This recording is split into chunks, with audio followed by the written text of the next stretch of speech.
Welcome back to another technical deep dive here in the debug zone. Today we're tackling a big question and breaking it down with insights from other users.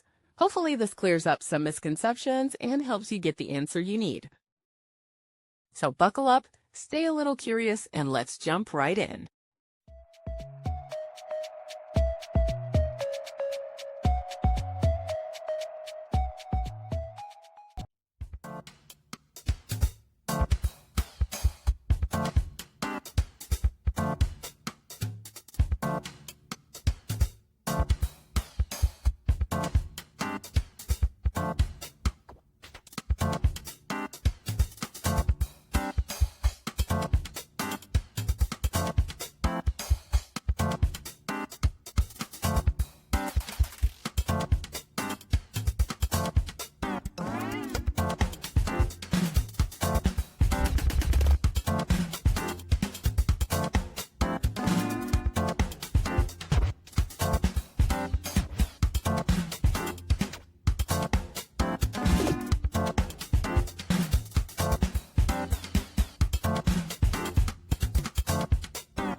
And that's a wrap.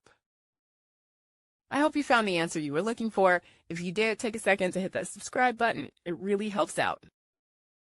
And let me know in the comments which solution worked best for you.